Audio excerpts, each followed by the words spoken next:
दरवाजा बंद कर दिया। अब अकेली गुफा, अकेला लड़का, लड़के ने दरवाजा को धक्का दिया, दरवाजा नहीं खुला। लड़के को बहुत गुस्सा आया, ये महात्मा तो बड़ा बदमाश है, ये तो मुझे किडनैप कर लिया, ये मुझे मारना दे। और उसका दिमाग बेचारे का एकदम परेशान, वो चुप बैठ गया, सोचता रहा क्या करूं क्या करूं क्या करूं क्या करूं क्या करूं। थोड़ी देर बाद भूख लगने लगी, प्यास लगने लगी, दिमाग में अलग अलग विचार आने लगे। उसने क्या किया, फिर देखा कोई रास्ता है, देखा नहीं, चारों तरफ अंधकार है, डार्क है, गुफा में चारों तरफ अंधेरा है। एक रोशनी उसे दिखी सूर्य की, कहीं से आ रही थी।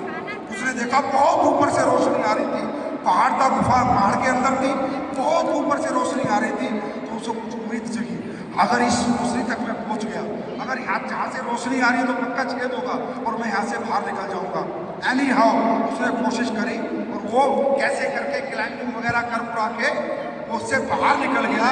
बाहर निकलते उसने क्या देखा, वो महात्मा जी ऐसे खड़े थे, हाथ लेके, आजा हाथ दे, नीचे आजा। वो नीचे आया और महात्मा जी अब मुझे हाथ दे रहे हो, जब तो तुम गुफाएं बंद करके आ गए, मैं मर जाता भूखा प्यासा तो वहां तो कोई नहीं था।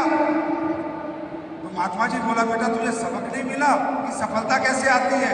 तू सफल हो गया ना, तू निकल के आ गया ना? बोला वो तो मैं निकल के आ गया अपनी हिम्मत से। बोला तू अपनी हिम्मत से निकल के नहीं आया। नंबर 1 कारण, तू भूखा था, तेरी खुद की भूख थी। तू प्यासा था, तेरी खुद की प्यास थी। वो भूख प्यास ने तुझे प्रेरित किया कि कुछ तो कर, यूं ही मत मर, कुछ तो कर, यूं ही मत मर। दूसरा, वहां पर कोई तुझे ये समझाने वाला नहीं था कि तू ये नहीं कर सकता, कि तू क्लाइंब करके जहां से सूर्य की रोशनी आ रही वहां से नहीं निकल सकता।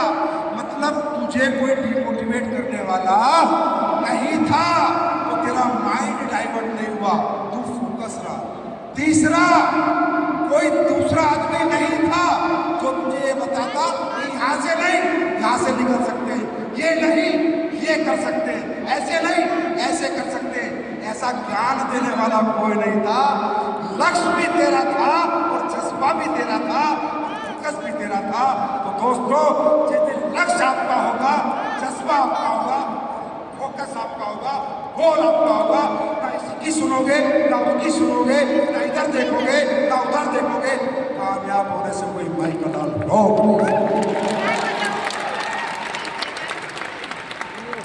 मेरी बात समझ में आ रही? मेरी बात समझ में आ रही है? सारा खेल किसका है? फोकस का। किसका खेल है? किसका खेल है? सिर्फ फोकस। अगर आपका फोकस है, आप मत सुनो ना इधर की उधर की बातें, मत सुनो, आगे बढ़ो। इसी तरह एक और कहानी बताओ। एक बच्चा किसी आश्रम में गया कि मैं इतनी भक्ति करूंगा कि मुझे मोक्ष मिल जाए। वो उस आश्रम में गया, उसका आश्रम, वो आया महात्मा के पास, वहां जो वहां के सबसे बड़े ऋषि थे, कि ऋषि जी मुझे इस आश्रम में नहीं रहना। बोला क्यों बेटा? बोला ऋषि जी इस आश्रम में आप कहते हो लोग भक्ति के लिए आते हैं, मोक्ष के लिए आते हैं। यहाँ तो गुरुजी आधे लोग तो पॉलिटिक्स करते हैं, आधे लोग एक दूसरे की बुराई करते हैं और बचे कुछ लोग मेरी बुराई करते हैं।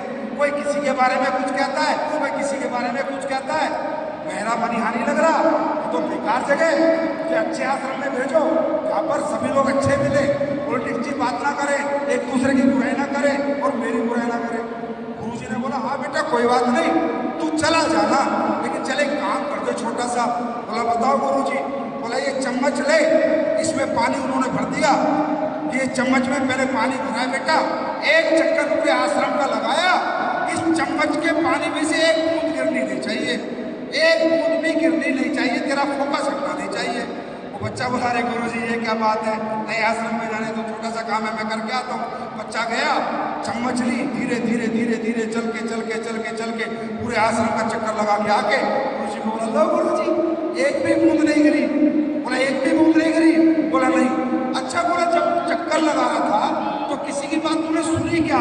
अरे बोला गुरुजी अगर उनकी बात सुनता तो यहाँ से चम्मच नहीं, पानी नहीं गिर जाता, बूंद ना गिर जाती। मैंने किसी की नहीं सुनी, मेरा पूरा ध्यान इसी पे था कि चम्मच से एक भी बूंद ना गिरे।